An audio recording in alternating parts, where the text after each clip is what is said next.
What's going on, guys? Welcome back to my channel. This is Leo's Nerd Talk, and today we're going to be going over my top 10 final girls. So let's get into that. Hi, my name is Leo, and as I talk about anything movie, TV show, video game related, or just anything nerdy, you have come to the right place. And like I said, today we're going to be ranking my top 10 final girls. So without further ado, let's get into the ranking. Now, continuing on our horror special for the month of October, I wanted to go ahead and do my top 10 final girls. I did my top 10 horror villains not too long ago from now, and in a couple of days I'm going to be doing my top 10 horror, or my top 50 horror movies of all time.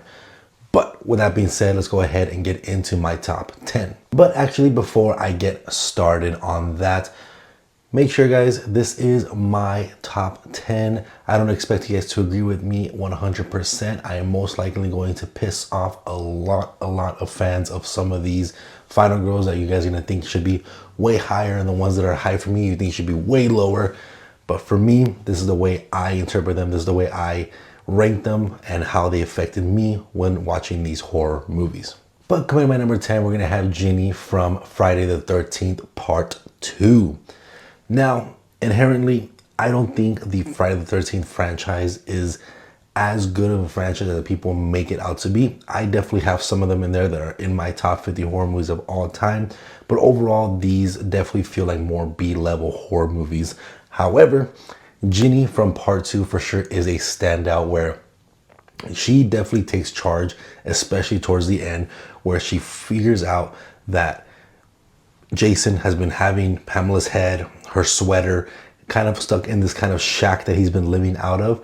And she has the smart idea of putting that sweater on and making Michael believe that she is Pamela Voorhees and controlling him to be able to fight back. That's something that I always champion in my final girls, is someone that knows how to fight back, but not necessarily from brute strength, but sometimes just from their quick wits, their smarts, their street smarts, their decisions that they make. That alone can make them a badass final girl or not. They don't have to be fighting someone, beating someone up, or standing above the rest. Just the sheer fact that they had the brains to do what they do in a heightened situation like this, that makes them a great final girl in my opinion. But for me, she is number 10 because I think she still is great. However, she's inherently in a franchise that I am not the biggest fan of, like a lot of people. And coming to my number 9, probably some of you will not even have this near your top 50 final girls if there's that many, but Evelyn Abbott from the Quiet Place franchise. I absolutely love the original Quiet Place. I think the Quiet Place 2 is a damn good movie as well. And Evelyn is such a badass. In that first movie, even though she's pregnant, she's taking care of these kids, you can tell that she has the strength, the bravery to stand up against whatever's going to come to her. And when you get those final sequences where they figure out how to defeat the Quiet Place monsters, and she gets that shotgun and starts blasting them, and then once you get into the second movie, how she helps her family of 3 kids without her husband navigate and find safety, even in their worst, in their most hurt, when they can't stand no more, they have nowhere else to go, she's able to guide them and figure how to get to places to keep her family safe. And I just think she is an absolute badass. I think Emily Blunt plays this role very, very well. I love her in these 2 movies. So for me, Evelyn Abbott comes in at my number 9. Now we're in territory where I'm going to start pissing some people off. But coming to my number 8, we have Nancy Thompson. And I've kind of mentioned this in my horror villains, but the Nightmare on Elm Street franchise isn't a franchise that I grew up with, but I obviously knew who Nancy Thompson was. And I think she does an amazing job in this first movie, where even though she's her first time experiencing Freddy and dealing with this nightmare of what this character is, she still is brave enough to try to fight back, to try to do whatever she can to survive. And obviously she ends up surviving by the end of it. But more so, not even in the first movie, because in the first one, she's kind of, a little bit not as badass as I would say she gets into Part 3. She still does a great job in that first movie, but once we get into Dream Warriors and she's helping the rest of these kids fight back against Freddy, help them get through this nightmare that Freddy is putting them through, and she is able to teach them, show everyone the ropes, everything that she learned to fight back against Freddy and try to overcome him. I think in Dream Warriors, she is an absolute badass, such an amazing character, such a helpful character, and ultimately, I think Nancy Thompson becomes such a legacy within that Nightmare on Elm Street movies and cements herself for sure in a lot of people's top 10s of final girls of all time. She's obviously such a classic horror icon in the sense of, again, the final girl, not necessarily the villain, but everybody that knows what the Nightmare on Elm Street franchise is knows Nancy Thompson and knows how badass she is. So for me, Nancy Thompson comes in at my number 8. And coming to my number 7, we're going to have Sarah from The Descent. I absolutely love The Descent. I remember watching that movie for the first time thinking how batshit crazy that movie is. And you can automatically tell right from the beginning, Sarah is inherently that person that's a leader, that, you know, fends for herself, is on her own, can do things on her own, needs no one else to be there for her. She can help herself. And once you get towards the end where she's fighting these monsters that they find in the cave, in that like pool of blood, that is such a badass sequence. And even towards the end, spoiler alert, but once she finds out that she gets betrayed by her own friend and fighting her own friend and leaving her there for the monsters to devour, that is such an awesome final girl there. That movie is so intense and chilling, and it feels like it's just non-stop, and she's just such a badass. Even just her climbing skills and her cave exploring skills, like I would never be able to do that. Like kudos to her for being that brave, for even attempting anything that they do within this movie, and then yet to be able to fight back against these monsters that seemingly seem unstoppable by the first time you see them because how fast and quick they are, but she's still able to defend herself and kill a few of them. Absolutely badass. I think Sarah from The Descent is such an iconic character in my opinion, and she comes in at my number 7. And now I am really gonna piss some people off. But coming in at my number 6, just rip the bandage off, Laurie Strode.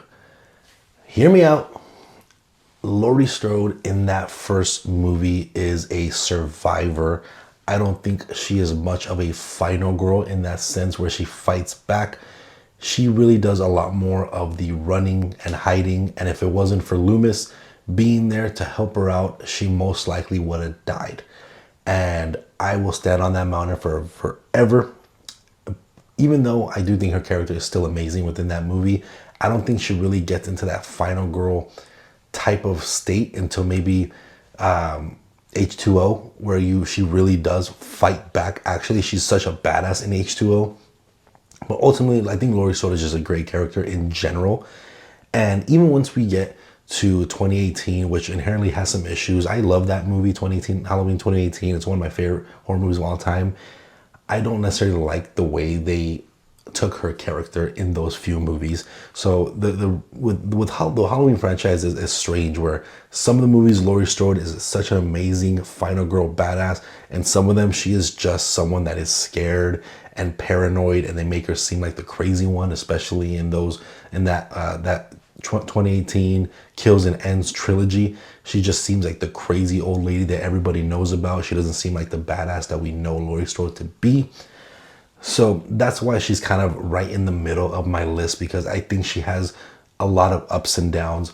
But overall, of course, Laurie Strode is iconic. Of course, the Halloween franchise is iconic.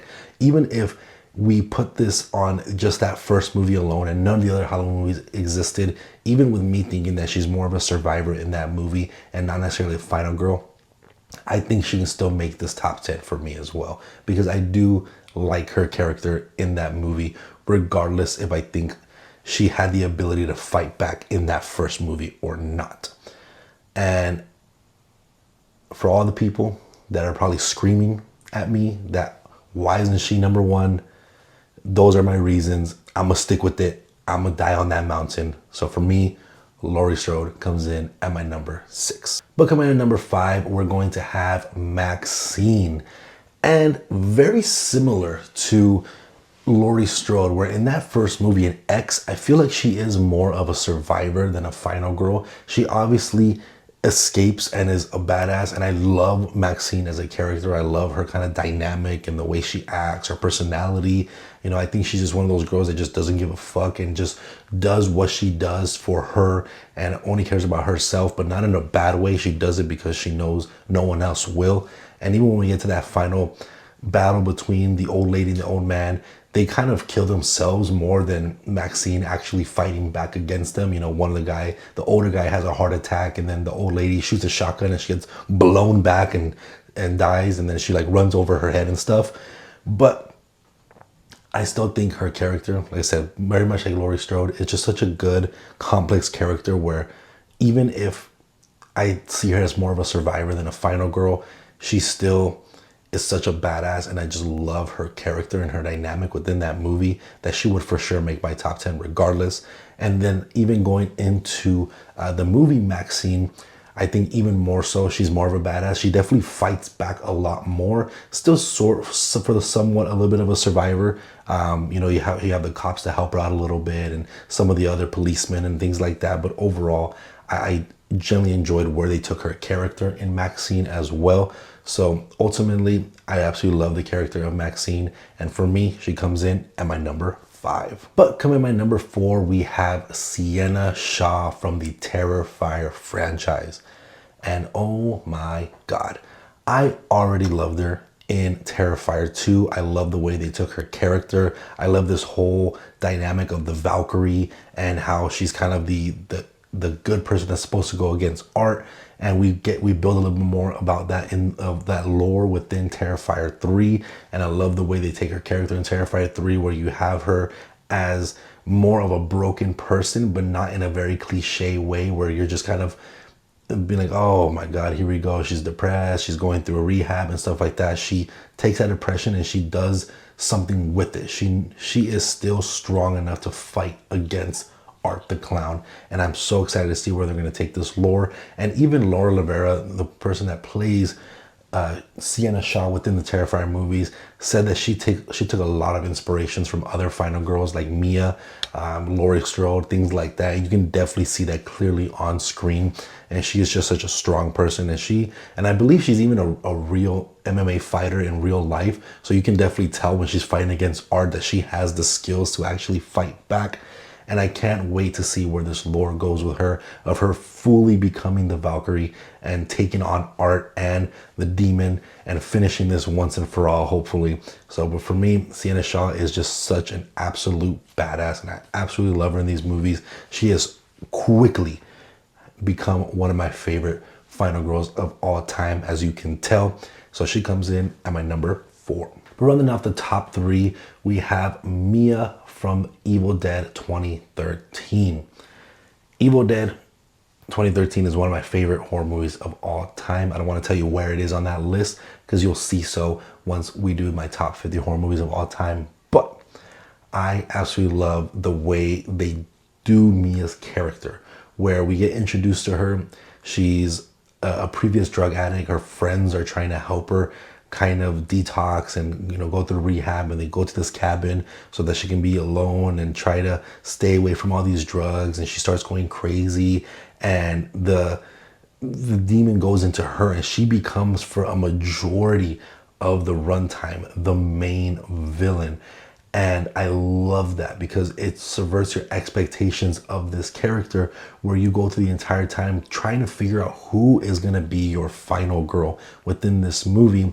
And when we get to the end where she gets revived and is back to being her normal Mia self, and she's fighting the demon in the rain of blood, her arm gets ripped off. She shoves that chainsaw and just mows that demon down. That is what a final girl is all about. Fede Alvarez knew exactly what he was doing, how he was going to make Mia so iconic right off the bat. That for me was just such an amazing moment. The way they did her character was such a great transition and such a great switch up within that film. Fede Alvarez has become one of my favorite horror directors very quickly with Evil Dead and with Alien Romulus, of course. So for me, Mia is one of the best final girls of all time. She is such a badass. This movie is just so like rock and roll, metal, badass, blood spilling everywhere. So gruesome, so fun. One of those movies I can throw on and just have such a blast with it. So for me, Mia comes in at my number 3. Becoming my number 2, we are going to have Ellen Ripley. Yes, from the Alien franchise.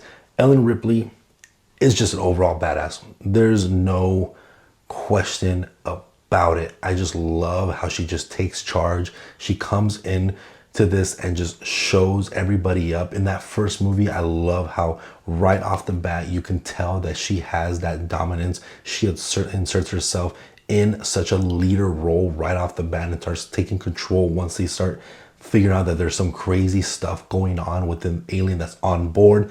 And after everybody dies and she goes one-on-one against the alien, she is so smart, she is strong, she's brave.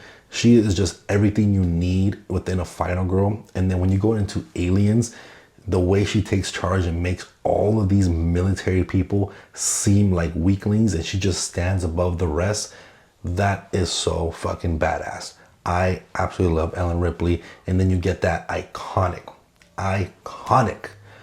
final fight scene between her and the alien queen, and she gives you that amazing line delivery of "get away from her, you bitch." That is so badass. I can watch that movie every day and will absolutely love it every single time because of Ellen Ripley and just the way she takes charge of all of these situations that they're in.